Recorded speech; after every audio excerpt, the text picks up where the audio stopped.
Hay palabras, hay mensajes que tienen que ser repetidos, que tienen que ser recordados. Porque el propósito de la predicación no es llenar un espacio, el propósito de la predicación es despertar algo adentro nuestro. Y te aseguro que cuando eso se despierta dentro tuyo, toda tu realidad cambia. Cambia, cambia, cambia, cambia. ¿Por qué razón? Todos los que han recibido a Cristo en su corazón tienen adentro algo que la gran mayoría no se han dado cuenta. Y el propósito de esta palabra es despertar eso que tenés adentro del corazón. Y cuando eso que está adentro tuyo, que te fue dado cuando recibiste a Cristo, cuando eso se enciende, se activa, no hay nadie que te pare. Y me estoy refiriendo a la manifestación de la gloria del Señor en la vida personal de los creyentes. Una característica que la Biblia habla de la iglesia en los últimos días, si bien mirando en forma general al mundo entero, la iglesia de Cristo en el mundo entero, nos advierte que habrá creyentes distraídos, nos advierte que habrá iglesias que tienen más la modalidad de un club social que de una iglesia, donde se confunde el vínculo espiritual que tenemos con nuestros hermanos, se confunde con un vínculo de carácter social, y no tiene nada de malo ser personas sociables, por el contrario, nos hace bien. Sin embargo, no reemplaza para nada la comunión del Espíritu, no lo reemplaza para nada. Entonces la Biblia nos advierte de algunas características que habrá en algunos lugares, pero también nos dice que su iglesia estará encendida en el poder del Espíritu Santo, y yo le digo al Señor, yo quiero ser esa iglesia, yo quiero ser ese pueblo, y creo yo que mis hermanos quieren lo mismo. No ser los que están distraídos, no ser los que están apagados, no ser los que están indiferentes, sino queremos ser los que estamos encendidos. ¡Amén! Gloria a Dios, porque el que está encendido va a ver cosas impresionantes en su vida. Justamente esto tiene que ver con este mensaje, que buscamos al Señor más que por la necesidad. Lo buscamos al Señor por lo que Él es, en su gloria y en su majestad. Es posible, y en la vida de cada uno de nosotros, probablemente en la mayoría, hemos buscado a Dios por culpabilidad. Porque nos dimos cuenta de la indiferencia, o nos dimos cuenta de nuestros pecados, o nos dimos cuenta que no éramos salvos. Como quien les habla, tuve un bautismo muy especial. Me bauticé en el mismo año me convertí, me bauticé en 1971, pero en el mes de febrero de ese año yo estaba ahogándome en una laguna. Ese día descubrí que yo no era salvo. Cuando un señor se arrojó al agua, me sacó a la orilla, la gente trató de asistirme de todas las maneras que podía, yo temblaba como una hoja, y la gente se acercaba, me consolaba, me decía, ya pasó, ya estás, pero ellos no entendían por qué yo temblaba, yo sabía que no era salvo. Y entonces busqué al Señor, dediqué mi vida a Él. Es posible que al principio nos acercamos por culpabilidad, y aún así el Señor nos recibe igual, aún así, porque bajó del cielo para redimirnos, no para condenarnos. No envió Dios a su Hijo al mundo para condenar a los que están en el mundo, sino para que el mundo sea salvo por Él. Y por supuesto sus brazos están extendidos para el pecador. Por supuesto que están extendidos sus brazos para el que se equivocó, para el que se distrajo, para el que erró, para el que se cerró por esas cosas que suelen pasar a veces, que las personas lo hacen por rebeldía, se cierran contra el Señor, por rebeldía contra alguien. Aún sus brazos siguen extendidos. Pero cuando aprendemos que Él ha perdonado nuestros pecados y nos ha llenado de su paz y del gozo de su presencia, bueno, el siguiente paso es que lo buscamos por las necesidades. Necesitamos que Él opere en nuestra salud, en nuestro trabajo, que nos proteja, que nos guarde, nos acercamos por las necesidades. Pero cuando vamos creciendo y nuestra fe va madurando, aprendemos a adorarle y a rendirnos a Él a causa de lo que Él es, de la grandeza de nuestro Dios. Entonces, los que ya pasaron la etapa primaria, esa etapa de la culpa, ya la superaste, y si no la superaste, quiero decirte que ya te perdonó. Abogado tenemos para con el Padre, a Jesucristo el justo, quien pagó con el precio de su sangre derramada en el Calvario, pagó. Él es el que quita el pecado del mundo. Quiero que sepa que ya te ha perdonado. Amén. Y no hay experiencia tan fuerte en la vida de una persona como cuando descubre que sus pecados le han sido perdonados. Pero luego todos nuestros momentos de oración tienen que ver con una lista de necesidades. Y el Señor es misericordioso y responde, y responde. Y muchas veces, ¿sabes por qué no responde? Porque no estamos pidiendo con inteligencia, estamos pidiendo cosas que tal vez no nos hagan bien. Pero hasta que maduramos y nos damos cuenta que nuestra insistencia en adorarle, en detenernos ante su presencia, es a causa de su grandeza, a causa de su majestad, a causa de su gloria. ¿Qué es lo que sucede cuando descubrimos la grandeza, la gloria, la majestad y el poder del Señor? Nos olvidamos de todas las necesidades, nos olvidamos de todo. ¿A causa de qué? Es que en Él está provisto todo. Todo está provisto en Cristo Jesús. Todo. Entonces, cuando nuestra fe se enciende, se activa, sucedía esto que las chicas estaban cantando aquí hace un rato. Las mismas obras que el Señor hizo, las hacen también los creyentes. Antes de meterme en el mensaje, no sé, siento de decir estas cosas. Los creyentes tenemos, y a veces equivocadamente, como señal de madurez, o creyendo que es una señal de madurez, desarrollamos un sentido de autocrítica muy despiadada. Y entonces nos desprestigiamos a nosotros mismos, y ni hablar de cuando cae otro en la volteada, lo despellejamos también. Porque equivocadamente desarrollamos un sentido de autocrítica. Y estoy diciendo esto en todo lugar donde el Señor me permite abrir la boca entre los hermanos. ¿Qué diferencia hay entre criticarnos y ayudarnos a saber quiénes somos? Por eso, hoy antes de cantar este coro le decía, adentro tuyo, mi hermano, vive el Rey de Reyes. El Espíritu que levantó de entre los muertos a Jesús, el Espíritu de poder, el Espíritu Santo, vino a vivir adentro tuyo.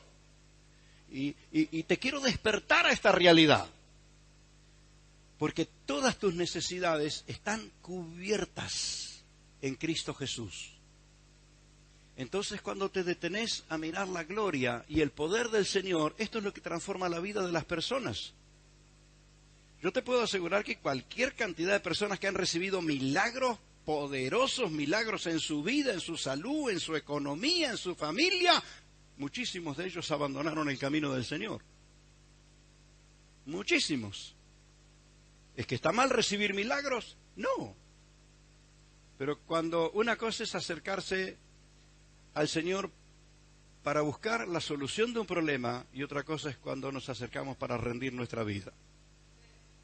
Estamos en Él cuando tenemos problemas y cuando no los tenemos también. Cuando estamos en angustia y cuando no estamos en angustia, nuestro amor es el Señor. Y esto es una característica que debe crecer en el creyente en forma individual, personal. Glorioso si sucede en toda la congregación, glorioso.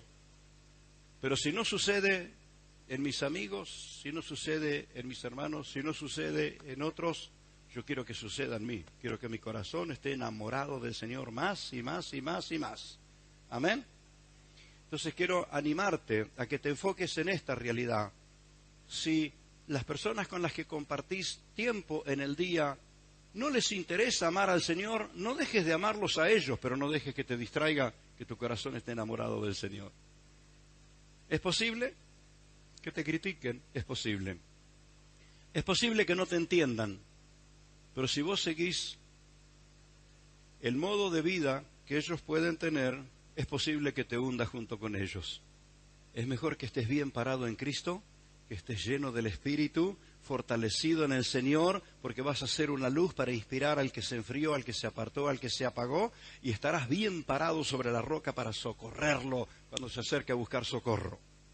Mantenete a salvo, y esa es la manera, lleno de amor por el nombre de Jesús.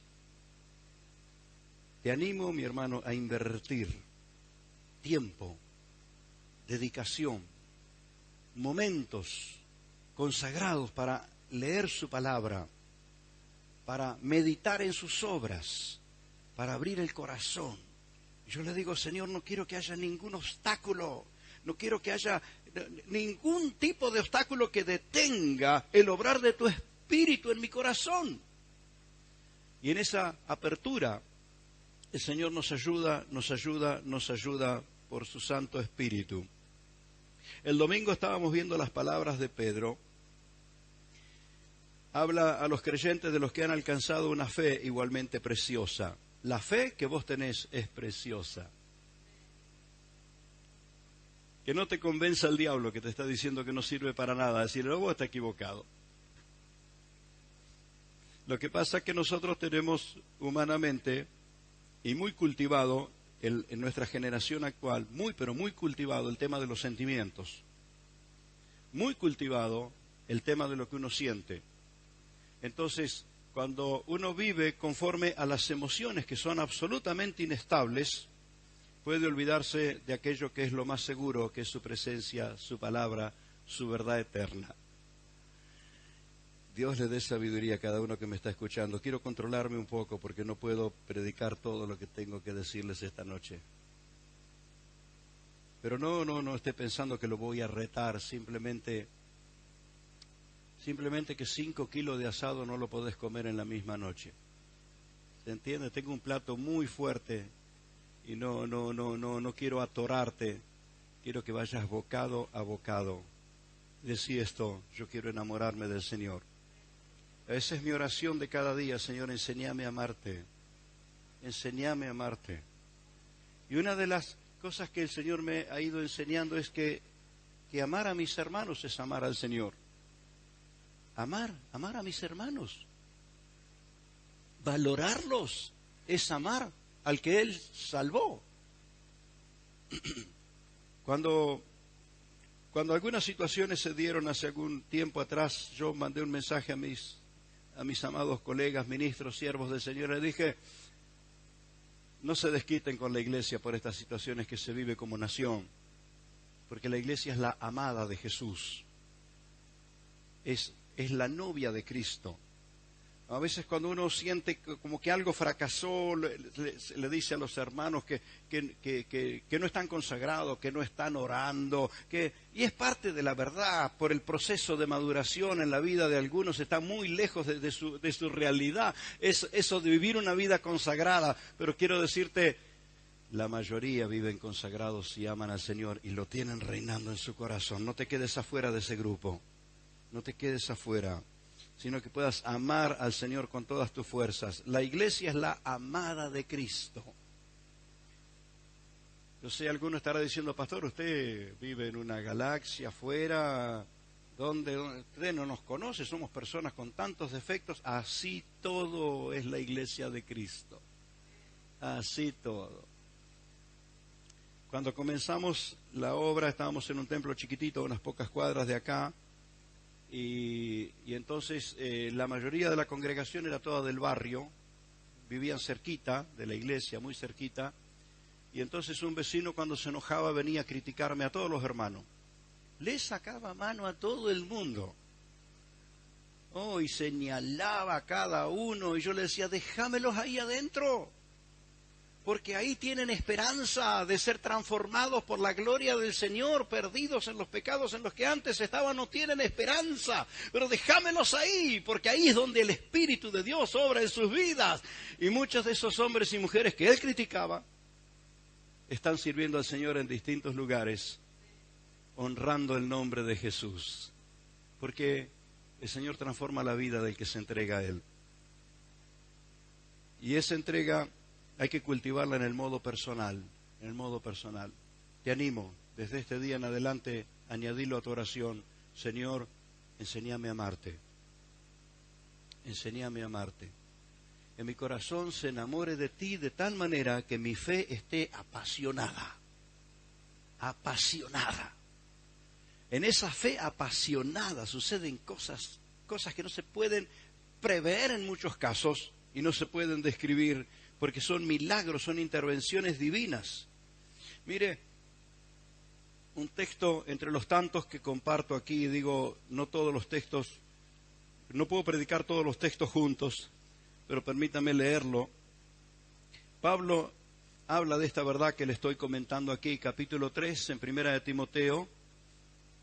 Él está aconsejando a Timoteo, el ministro, siervo del Señor que estaba atendiendo esa congregación.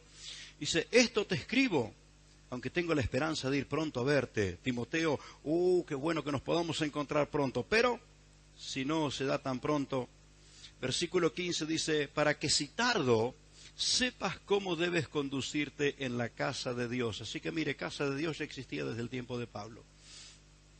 Sepas cómo conducirte en la casa de Dios. Y mire qué dice, que es la iglesia del Dios viviente, y dígame qué sigue diciendo después, columna y baluarte de la verdad. Mira a su alrededor,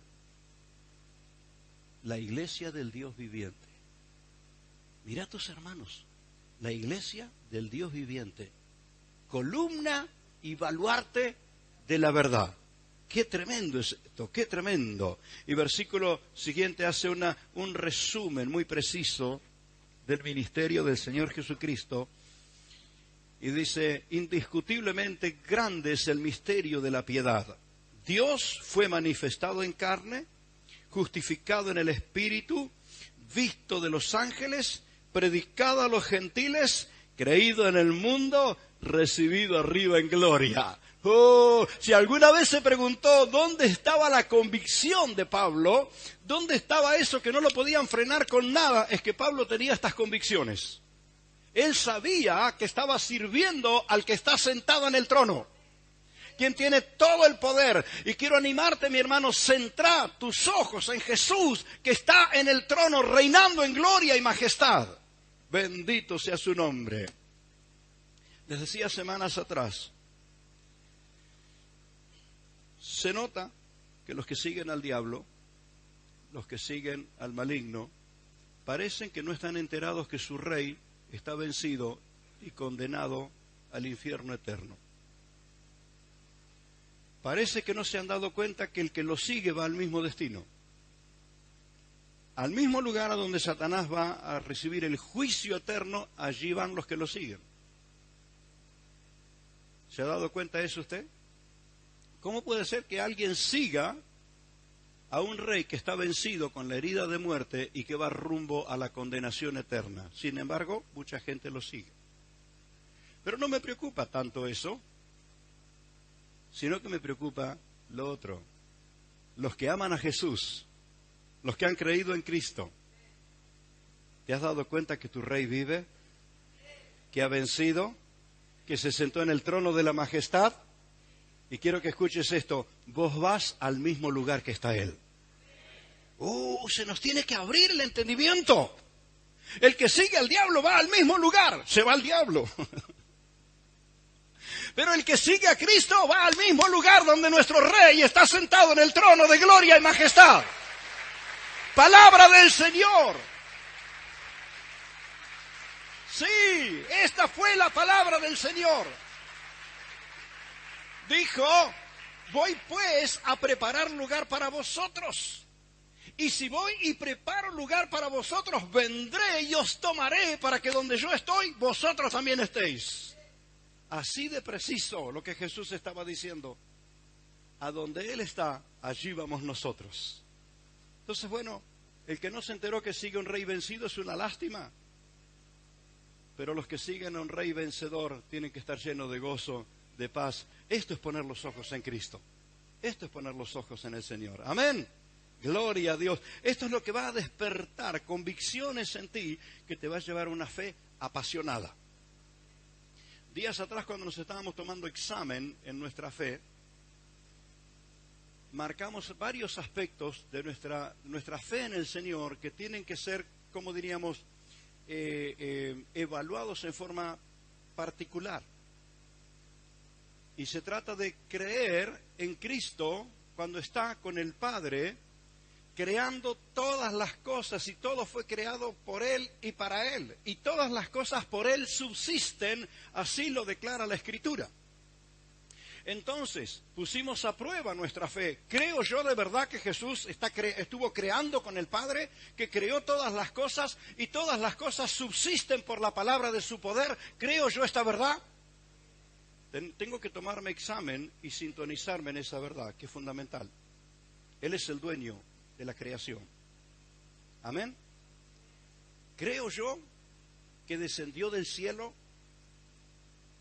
y engendrado en el cuerpo de una mujer virgen, se hizo hombre, nació como persona, como un ser humano, en un ámbito hostil, bajo persecución? ¿Creo yo en el nacimiento virginal del Señor Jesucristo?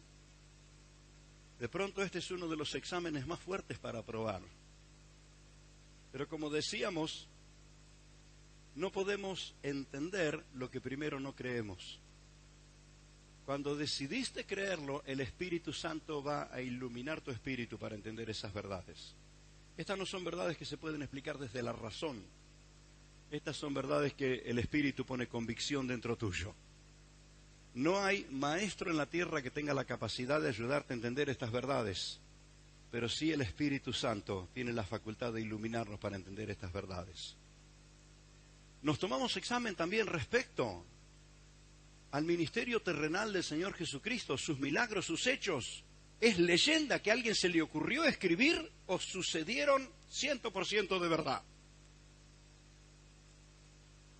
¿Fueron cuentos para leerle a los niños o es realidad de lo que aconteció? Nos tomamos examen ahí, ¿eh? Cualquiera diría, pastor, usted no le tiene que enfrentar a la gente con esto. Usted dígale que es verdad y ya está. Pero probablemente yo no esté al lado tuyo cuando tu fe se enfrente a este tipo de desafíos. Pero sí estará el Espíritu Santo. Y podrás declarar, yo creo, y al que cree todo le es posible. Y el respaldo de Dios se manifiesta en los que creen. Por eso cuando nos tomamos examen en la fe, no sé si voy a aprobar. Bueno, en la próxima prueba vas a sacarte un 10. Porque probaste tus convicciones. ¿Creo yo que Él llevó todos mis pecados en el Calvario?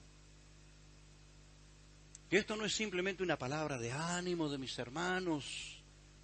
Que esto no es simplemente darle un toque romántico a los coros y a las canciones. Es de verdad que todos mis pecados Él los tomó y los llevó en la cruz.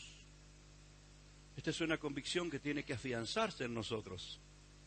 Como les decía el domingo pasado, yo soy uno de los que le llevó más de un año, después de convertido, pese de que venía de una familia cristiana, con fundamento en las Escrituras y todo, me llevó más de un año a entender que todos mis pecados me habían sido perdonados por su gracia. Entonces, por esto, quiero animarte a que centres tu corazón en esa realidad, porque al menos que aceptes que Jesús pagó por tus pecados, vas a vivir en el remordimiento, y el remordimiento no trae fruto en la vida de nadie. La diferencia entre el arrepentimiento y el remordimiento: el arrepentimiento nos lleva ante el Señor para buscar su perdón. El remordimiento nos enjuicia y nos lleva a la autodestrucción. Está claro en las Escrituras. ¿Ve? Pedro negó al Señor, pero se arrepintió y fue restaurado. Judas vendió al Señor y no se arrepintió, tuvo remordimiento y terminó destruyéndose a sí mismo. El remordimiento es dañino, el remordimiento destruye a las personas, pero el arrepentimiento lo lleva ante aquel que puede perdonar y limpiarnos con su sangre.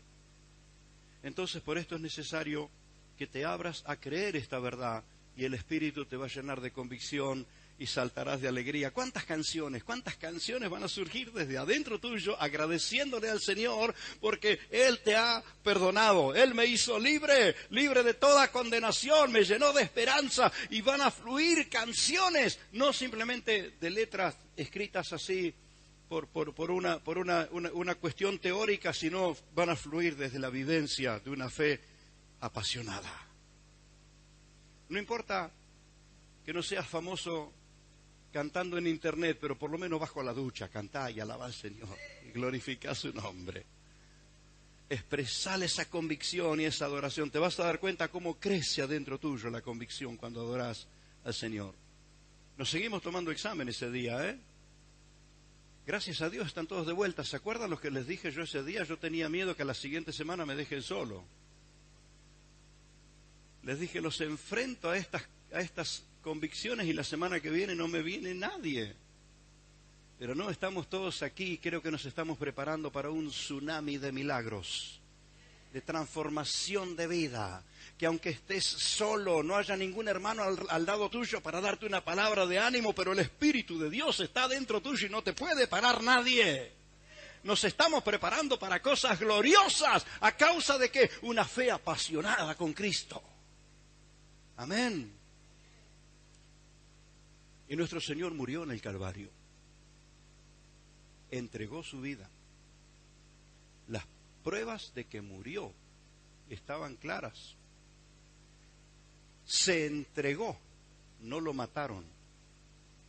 No hace mucho reformé una canción popular de aquellos años de mi juventud que hablaba de cómo lo habían matado y me tomé la atribución de corregir la letra porque no lo mataron, Él se entregó. Él dio su vida. Él dio su vida. Es más, cuando vinieron a quebrar las piernas de los que estaban crucificados para acelerar su muerte, encontraron que Él ya había muerto. Y no se explica si ya había muerto. ¿Qué se le ocurrió a ese soldado clavarle una lanza en el costado? ¿Qué se le ocurrió? Si no está escrito que le dieron la orden. ¿Qué se le ocurrió? Y del costado de Jesús salió agua y sangre. Porque como la esposa de Adán en el Edén salió de una costilla suya, la iglesia, la esposa de Cristo, salió de su costado abierto. Salió de su costado abierto. Y por esa sangre derramada nace la iglesia del Señor Jesucristo. Bienaventurado el que comprende esto. La iglesia nace en un ámbito cuando la deuda ya está pagada. Por eso hay que aceptarlo. Por eso hay que abrazarse, por eso hay que recibir el beneficio de Cristo en el Calvario, porque ya está consumado. Alabado sea el nombre de Jesús. Allí fue la siguiente prueba, nuestro examen de fe, que Él resucitó de los muertos. Uy, ahí sí que nos enfrentamos a una de las cosas difíciles de creer. Bueno, hubo hechos en la historia de resurrecciones y fueron así como una muestra de lo que iba a suceder con el Señor, y llegó el momento y el Señor resucitó de los muertos. El sepulcro vacío, y lo que pudo ser el argumento de los incrédulos es que ningún incrédulo lo vio. ¿Quiénes vieron a Jesús resucitado? Solamente los creyentes, solamente los que creían en Él. Y entonces, cuando ponemos a prueba nuestra fe, mire, cualquiera me diría, pastor, eso no hay que hacerlo. Usted a la gente le tiene que palmar la espaldita y decirle que está todo bien. ¿Cómo los va a confrontar de esa manera? Bueno, si le damos una palmadita en la espalda, puede ser que tengamos creyentes mimosos. Pero cuando probamos sus convicciones, vamos a tener creyentes poderosos. La gran diferencia. Cuando estás en ese momento de aflicción, que no hay nadie a tu lado, que no hay nadie, vas a saber que el Todopoderoso está contigo. Y hay una gran diferencia entre el creyente mimoso que el creyente poderoso. Dice, yo sé en quién he creído. Convicciones, ¿ve? Convicciones ardientes. Tu rey ha resucitado y se sentó en el trono de la majestad en las alturas. Esto es lo que dice Pablo. Descendió del trono, pagó el precio, ¿y a dónde volvió? Al trono otra vez. No hay suficientes palabras para poderlo explicar, ninguna ilustración que pudiéramos hacer es absolutamente perfecta, pero permítame ilustrarlo de esta manera. Usted va de viaje y se le pincha la rueda del auto. Como suele pasar, todos los que lo acompañan están durmiendo. El que no está durmiendo tiene frío. Entonces, ¿qué tenés que hacer? Sacarte el cinturón, estacionar a un costado en la ruta y el viento sopla y la llovizna te traspasa, pero ahí estás y buscas el gato en el baúl y se te hunde en la tierra y hasta que lograste levantarlo, sacaste la rueda pinchada, pusiste la otra, la metiste en el baúl y así, tiritando de frío, te sentás en la butaca y te quedás a llorar por el resto del viaje. No, ¿qué haces cuando volvés a tu butaca? Ponés en marcha el auto y aunque estés temblando, seguimos viaje, ¿cierto? Bueno, así hizo Jesús. Bajó del cielo, perdonó nuestros pecados y se sentó en el trono de la majestad. Seguimos viaje. ¿Amén? Bienaventurado el que puede comprender esto. Por esto hablamos de que la importancia de llegar a tener esa fe apasionada. Esto es lo que Pedro dice, una fe preciosa, igual que la nuestra. Y Pablo dice, si hay algo que distingue a la iglesia del Señor, que es columna y baluarte de la verdad, porque tiene su fe puesta en el Señor Jesucristo, en ese Dios que fue manifestado en carne, justificado en el Espíritu, visto de los ángeles, predicado a los gentiles, creído en el mundo. ¿Cuántos han creído en Cristo? Mira, a través de los siglos, Cristo está siendo creído, recibido. Ser recibido arriba en gloria, reinando en majestad y poder. Una síntesis, ¿no? Tan breve de lo glorioso de la obra del Señor Jesucristo. Así que volvemos a lo que compartíamos el domingo pasado. Y esta es la razón por la que el que tiene esa fe apasionada puede enfrentar los sentimientos negativos. ¿Tenemos sentimientos negativos? Y sí que los tenemos. Y a veces son tan fuertes que parece que se nos nubla la vista. Parece que nos apagara el corazón, que nos enfriara el espíritu, hasta que el Espíritu Santo nos ayuda a recordar en quién hemos creído, en quién has creído. ¿Sabe? En muchos momentos de sentimientos negativos yo tuve que confrontarme a mí mismo y decirme, Eduardo, ¿en quién creíste? ¿En quién creíste? Muchas veces, mi ministerio por muchos años tuvo que ver con viajes. Y viste, cuando estás por viajar y vos escuchás la noticia que hubo un avión que se cayó, no querés subir ni a palo al avión.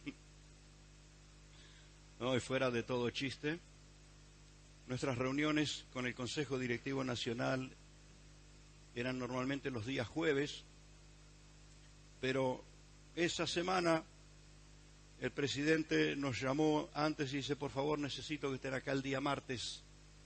Tenemos decisiones importantes que tomar, nos reunimos el día martes. Y a los pocos días fue aquel accidente fatal. Algunos de mis compañeros habrían estado arriba de ese avión.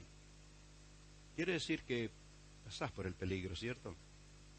Pasás, pero siempre hemos sido guardados. Cuando el avión de Austral que cae en Paysandú, ese día yo tenía mi reserva hecha en ese avión para regresar desde Misiones a Buenos Aires. Y en esos días Dios intervino y nos dio el auto. No era 0 kilómetros, pero era el más lindo que habíamos tenido. Y así que cancelé mi reserva y fuimos en auto disfrutando. Cuando regresábamos la tormenta era fuertísima, fuertísima.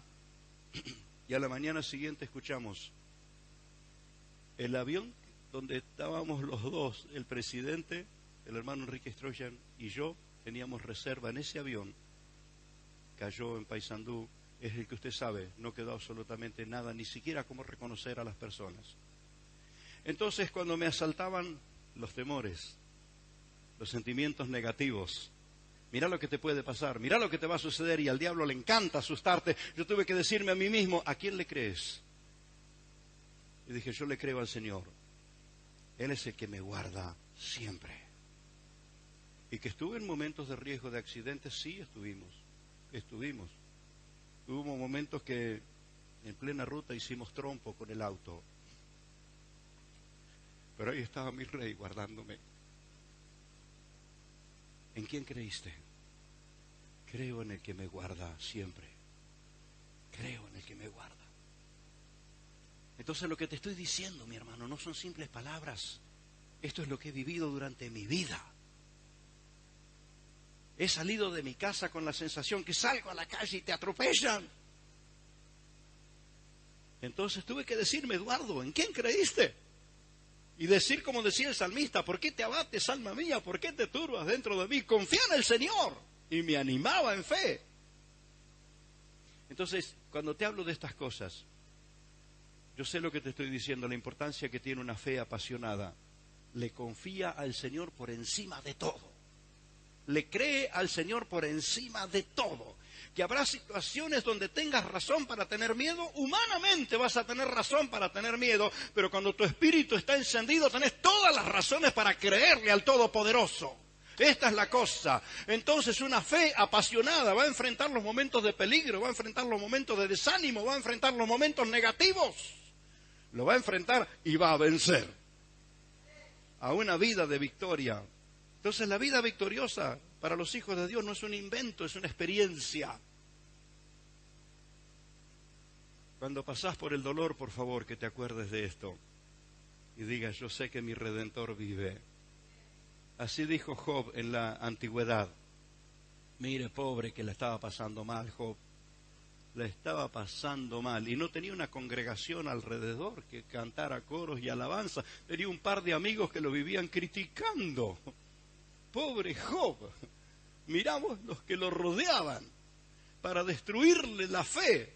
Y su amada, en vez de consolarlo, le dice, ¿por qué no maldecís a Dios y te morís de una vez? Ya estaba harta de Job. Su esposa, comprensiva, la chica. Dice, dale, por lo menos dejás de sufrir vos y de gastarme la vida a mí. Y le dice a Job, ¿por qué no maldecís a Dios? El pobre estaba solo. Solo. ¿Cómo es posible que te sientas muchas veces, pero no estás solo? El que está sentado en el trono está con vos. Y no está distante, está viviendo adentro tuyo. Va a hablarte desde ahí adentro. ¿Cuántos se dieron cuenta que en los momentos de crisis no entra por acá el mensaje, sino que surge desde acá? Como el momento de adoración y de alabanza, ¿eh? Algo surge desde acá, porque está dentro de tu espíritu. Es como Él lo dijo, lo recibiste en tu corazón, ¿y dónde crees que está? Está dentro de tu corazón. Entonces aquellas situaciones críticas van a desatar lo que está dentro tuyo. Amén. Una dificultad que tenemos la mayoría de nosotros es que no nos tenemos confianza. Si alguien nos dijera que adentro nuestro está el mal, le diríamos que tiene razón. Pero el Espíritu nos está diciendo que adentro nuestro mora el bien, la vida y la gloria, y nos cuesta creerlo. Pero el Señor nos da suficientes situaciones para que podamos comprobar que nuestro Rey vive adentro nuestro. En ese día difícil, amargo, que ni pudiste dormir mordiendo la almohada, en un momento su voz se escuchó aquí adentro y te trajo paz y te dio esa experiencia para confiarle al Señor, porque vive adentro tuyo, vive adentro tuyo. Amén. Entonces esa fe apasionada tiene el poder de enfrentar los momentos negativos. Esa fe apasionada tiene una razón de ser. Esa fe está apasionada porque puso sus ojos en el que está en el trono. Y esto es lo que quiero transmitirte. Cuando tenés tus ojos en el que está en el trono, sabrás que siempre Él tiene la respuesta, que Él siempre te guiará, Él siempre te guardará. Como personas responsables de muchas personas, hablamos con la directora de la escuela, con el representante legal, hablamos con los profesores. Como responsables de muchas personas vemos una tormenta oscura y difícil, pero como la historia bíblica nos ha mostrado, a Dios no se le agotaron los recursos. Entonces quiero animarte, aprende a poner tus ojos en el Señor. ¿Sabes? A tu Dios nunca se le agotaron los recursos. Si tiene que mandar los ángeles, te mandará los ángeles. Y si tiene que mandar una burra para que te hable, te va a hablar la burra como a Balaam. No se le agotaron los recursos. Dios puede usar el recurso que menos te imaginaste, pero a Él no se le agotaron los recursos. Si Él necesita abrir la tierra, va a abrir la tierra. Nuestros hermanos en África, no recuerdo exactamente el país donde estaba el misionero Tony Pedroso, y nos contó de un enfrentamiento bélico, una guerra entre la misma gente en ese país. Dos grupos muy fuertes estaban armadísimos para destruirse los unos a los otros, así que la mitad de la gente iba a morir. Estaban armados hasta los dientes, con armas de las más poderosas que ellos tenían allí, y la iglesia clamaba y rogaba, y no entendían de qué manera Dios iba a operar, porque los líderes estaban cada vez más rabiosos y más enfrentados, y se largó a llover, y se inundó el país, y las aguas cubrieron una extensión de 45 kilómetros, y las armas tenían solo alcance por 40 kilómetros. A Dios no se le acaban los recursos. Si tiene que inundar la tierra, la va a inundar. Se quedaron con toda la rabia de un lado y del otro, pero la distancia que el agua les impuso no les servía a tirar nada. Y la inundación duró hasta que se reconciliaron. A Dios no se le acaban los recursos. ¿Sabes? No se le acaban. Tener nuestros ojos en el que está en el trono. Esa es la victoria. El que está enfocado en el señorío de Cristo tiene razones para vivir apasionado, no para vivir desesperado. Nuestra naturaleza nos hace vivir desesperado. Y yo le pido con todo el cariño, mis hermanos, cuando usted me ve desesperado, hágame acordar que mi Señor está en el trono. Hágame acordar. Si en algún momento me olvido y me desespero, hágame acordar que mi Señor está en el trono. Por lo tanto, yo estoy haciéndolo contigo esta noche, haciéndote acordar, tu Señor está en el trono. Y a Él no se le acabaron los recursos. Él sabe cómo guardarte, cómo hacer que eso que parece imposible. De tantas maneras Dios ha operado. No fue con un milagro de esa naturaleza, pero Dios intervino cuando estuvimos 39 años atrás, enfrentados a muerte con la República vecina, con nuestros hermanos chilenos. Estábamos enfrentadísimos. Los que tienen 60 y algo por ahí se deben acordar bien, porque muchos estaban haciendo el servicio militar e iban a ser trasladados para la guerra. Pero hubo hermanos argentinos y hermanos chilenos. Se comunicaron y subieron a donde se divide la frontera y se pusieron a orar y a clamar y a pedir la intervención divina. Y usted sabe, mi hermano, yo seguía la información al pie de la letra porque yo estaba entre los que podían llamar. No zafaba, estaba recién casado y no quería ir a la guerra. Yo estaba recién casado y estos no iban a respetar la ley bíblica, que el casado no va a la guerra por un año. Pero gracias a Dios aquellos hombres se reunieron en las alturas de las montañas y oraron al Dios que está en el cielo. Cuando tenés tu vista en el que está en el trono, vas a recurrir a Él. Orando, adorando, creyendo, vas a ponerte de la mano con el que puede cambiar todas las situaciones. Amén. Gloria a Dios. Así que, ¿de qué estamos hablando cuando hablamos de pasión? Estamos hablando de lo opuesto a lo que es indiferencia. Estamos hablando de lo opuesto. La indiferencia es fría. La indiferencia es como que, bueno, debe ser bueno, pero no me importa.